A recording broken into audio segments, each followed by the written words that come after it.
And one more mini vlog. రోజు early morning లేచి గదిలో ఇక్కడ తుడిచేసుకొని ఫ్రెష్ అయిపోయి బ్రేక్ఫాస్ట్ కింద ఇడ్లీ పిండి తక్కువగా ఉంది, అందుకని చెప్పేసి ఒక ఊతప్పం వేసేసి జొన్న జావ కాద్దామని చెప్పేసి జొన్న రవ్వని నైటే నానబెట్టుకుని జావ అయితే కాస్తున్నాను. రాగి జావ కాద్దాం అనుకున్నాను, ఇంట్లో రాగి పిండి అయిపోయింది, అందుకని చెప్పేసి జొన్న పిండి ఉంది కదా దాంతో కూడా జావ టేస్టీగా ఉంటుంది.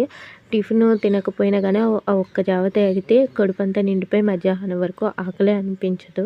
అందుకని ఆ జావ కాచేసి దేవుడి దగ్గర సామాన్లు అవి కూడా క్లీన్ చేసుకొని దేవుడి దగ్గర అంతా సర్దుకుని పూజ చేసుకున్న తర్వాత ఫస్ట్ ఆయనకి టిఫిన్ పెట్టేసి జావలోకి పెరుగు కూడా కలిపేసి ఇచ్చేసి ఆ తర్వాత నేను తులసి కోట దగ్గర అంతా కూడా కడిగి ముగ్గు వేసుకొని తులసి కోట దగ్గర దీపం పెట్టుకొని పూజ చేసుకున్న తర్వాత నేను కూడా జావ తాగేసి బట్టలు నానబెట్టేసుకుని బట్టలు కూడా ఉతికేసుకుని ఆరబెట్టేసుకున్న తర్వాత కొన్ని గిన్నెలు ఉన్నాయి అవి కూడా క్లీన్ చేసేసుకుని ఈరోజు లంచ్లోకి వంకాయ బీన్స్ కర్రీ అయితే వండుతున్నాను.